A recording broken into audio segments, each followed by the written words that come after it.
Hello. Thank you for watching this video, and I welcome you to this session. Going back to the information in the previous video, the main reason behind all of this is the fact that all of these things work together. They work together for the same purpose: to help elect people who will continue to create policies that will reduce costs, especially the cost of labor, and therefore increase the profitability of the corporate structure, thereby increasing the wealth and power of the extremely wealthy elite in this country, who are very heavily invested in the success of this corporate structure. And as a result, it increases also the strong influence that they, the ultra-wealthy, can then continue to wield over the country, its politics, and even its workers. If people are less educated, if more people are out of work, if fewer have health care, then there are far more people waiting in line for the next available job. If the person first in line doesn't want the job, which is more and more often at a lower salary, and it's in either a temporary or part-time position and without benefits, then there will be plenty of people lined up behind that person who will be glad to have it under any circumstances. In addition, those working, even though they're probably doing the work that 2 or 3 people used to do because of downsizing and other factors, are far less likely to complain and risk losing their jobs, because we all know that decent jobs of any kind are becoming more and more scarce, and no one wants to join those who are on the outside looking in. In order to keep the status quo, those at the very top are highly skilled at carrying out the old adage that almost always works when you're vastly outnumbered: divide and conquer, or divide and rule.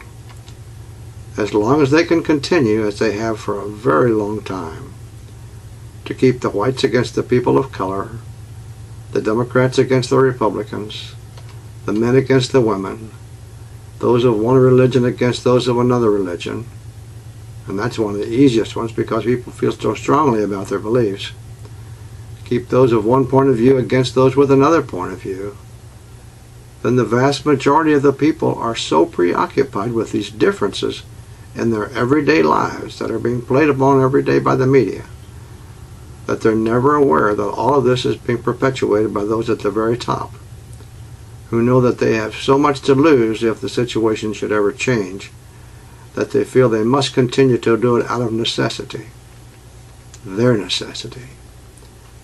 Time and experience have been very effective teachers for those who seek to gain and hold wealth and power.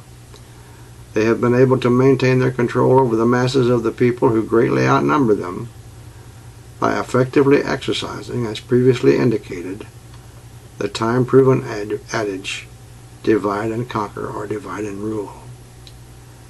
A relatively small number of people are exerting a vastly disproportionate influence on our media, and therefore much of our public opinion, upon our politics, and therefore much of our government's policy, upon our educational system, our business and industry, and so on ad infinitum.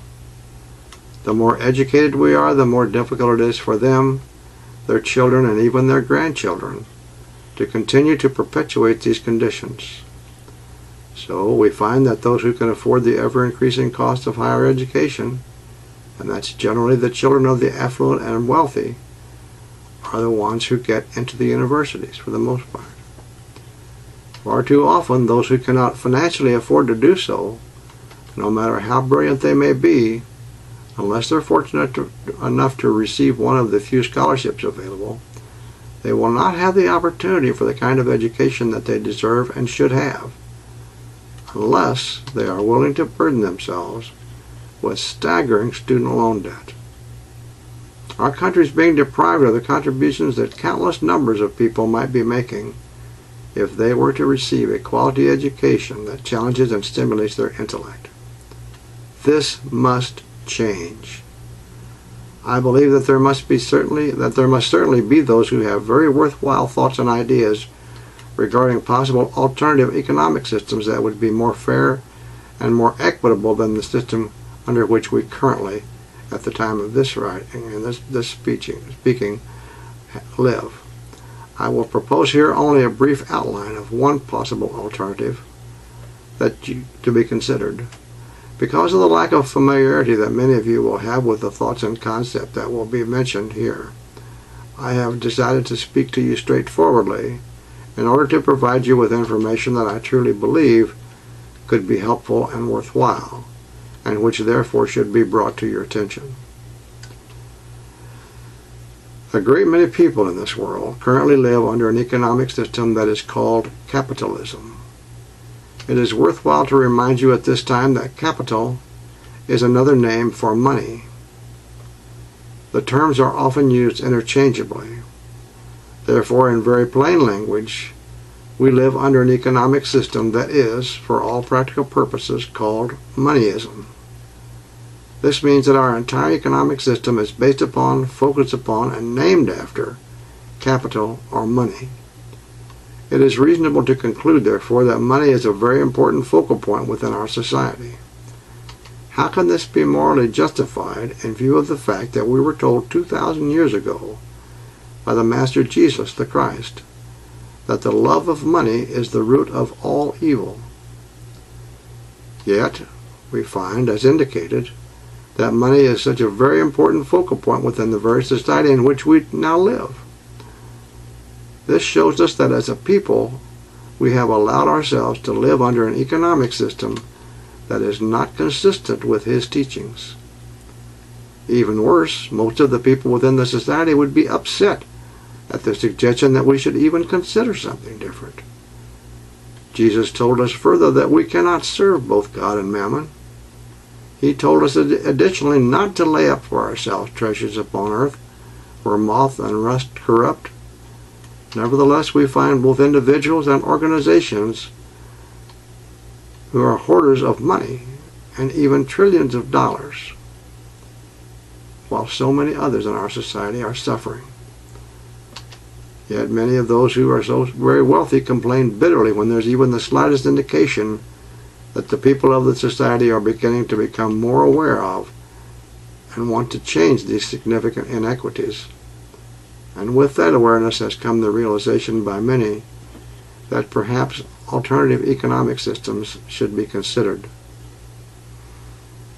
Jesus told us additionally that the greatest commandment was to love God with all your heart, with all your soul, and with all your strength, and with all your mind, and to love your neighbor as yourself. When Jesus was asked, "And who is my neighbor?" He gave the example of the Good Samaritan who helped a stranger in need. Jesus gave us additional guidance on how we should treat others, especially those who are unable to provide the necessities of life for themselves, when He made the following statement in Matthew chapter 25, verses 34 through 45, with emphasis on verses 44 and 45. There He said, "Then shall they also answer Him, saying, Lord, when saw we Thee and hungered, or athirst, or a stranger, or naked, or sick, or in prison, and did not minister unto Thee? Then shall He answer them, saying, Verily I say unto you, inasmuch as you did it not to the least of these, ye did it not to me." The example that Jesus gave was very straightforward. There should be no doubt left in the mind of any reasonable human being who believes in God and seeks to follow His teachings through Jesus that we are our brother's keeper. This is being pointed out to you now because of the plight of millions of people around the world, with a significant reason for their plight being typified by an attitude that was reflected during one of the political debates in the presidential primary of 2012 in the United States, when one of the candidates and many members of the audience were willing to let someone among us die because that person had chosen not to purchase health insurance to provide for his health needs. We're not all blessed with great foresight, nor do we all have the wisdom or the riches of Solomon to always make the right decisions in our lives, and then have the financial means to follow through with those decisions. But that does not mean that we should be allowed to die, or even to starve, or be thirsty, or be alone, or without help, as Jesus pointed out in Matthew chapter 25. It should also be clear to any reasonable person that if we depend upon ourselves as charitable individuals to attempt to meet the needs of all those who are among the poor, among the disabled, the unemployed, or others in need, many will indeed be helped, but without question there will be great numbers of needy persons about whom we as individuals will be completely unaware. And those persons will therefore go without critically needed help. The same would be true if this were left to the churches of the society. The leaders of the early church knew this full well, but they were not able to set up the ideal of a fully centralized structure to see to the needs of all the people, because they didn't have the decision-making power of those who governed the local, regional, or national governments. The Apostle Peter and the early church leaders, however, were able, as outlined in the New Testament book of Acts, to set up a centralized means of helping all of the members within the church. This made certain that at least all of those in the church who had need would have their needs met. The Apostle Peter considered this approach to be a matter of such importance that he showed it to be a matter of life and death. I'm definitely not suggesting that we govern ourselves as a theocracy, or even under the same economic system used to see to the needs of the members of the early church 2,000 years ago. But I do suggest, as stated earlier, that there are those among us who are knowledgeable enough to craft a government and an economic system that use the best ideas, principles, and concepts taken both from that method used by the early church and also from the current system. It could be a brand new system where entrepreneurial skills would continue to be motivated, encouraged, and rewarded, but where there would also be a fair and equitable way to have a pooling of resources and more of a centralized and equitable distribution of goods and services to those in need who are unable to provide adequately for themselves, and that could be done through the national government.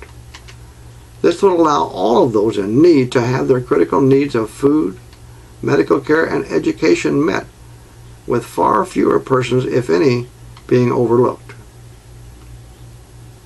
Perhaps some consideration should also be given to the creation of an equitable allowance made for individuals who may need help with housing, and in some instances even clothing and other critical and worthwhile needs. All of these needs for those who are unable to help themselves could be met without the resulting higher costs that necessarily always come when profit is extracted while providing these life essential needs, as is normally the case under the current system of capitalism or moneyism. Most importantly, such a new system would place the highest priority on the needs and well-being of the people rather than on the so-called bottom line. Those who are able to do so would work and contribute much like they do today, with more equitable contributions coming from those who have been significantly blessed financially, but the greatest emphasis would be on the needs of the family, of the individuals, and the needs of the society as a whole to a far greater degree than is done today, when the current emphasis and the high priority is being given to the making of profit over the needs of the people and the needs of the society as a whole. Today, however, as a result of many long years of misleading seeds of thought being carefully planted and cultivated over time, we've been taught and have come to believe that we must somehow fear the so-called evils of anything other than the current system of capitalism or moneyism. More so that we should be especially afraid of the thought of using any version or aspect of, or even extracting ideas from, the system set up by the Apostle Peter and the other leaders of the early church. In the book of Acts, they knew that the system they established was the most effective means of being certain that the needs of all church members were met. I believe with certainty that if the Apostle Peter and the early church leaders had been able to persuade the governmental powers that be to do so, then such a system, or one very similar, would have been established over the entire region or country in order to be certain that the needs of all the people would be met, and not just the needs of the church members alone. As previously indicated, I do not suggest that such a system be set up in that form today, nor do I believe that we should live under a theocracy. Far from it. But I strongly submit that the current system is inequitable to the extreme, and yes, even corrupt, primarily because it is designed including the tax structure and many of the laws, to provide most of its benefits to the wealthy and to the corporate structure in which they are so heavily invested. Meanwhile, the poor and the middle class, or more properly the average working family, are too often left to fend for themselves. An economic system that uses the best principles and ideas of both approaches, and one that is designed to be fair to everyone, is far more desirable. There will be some who will say that such a new approach punishes success and rewards what they might regard as failure.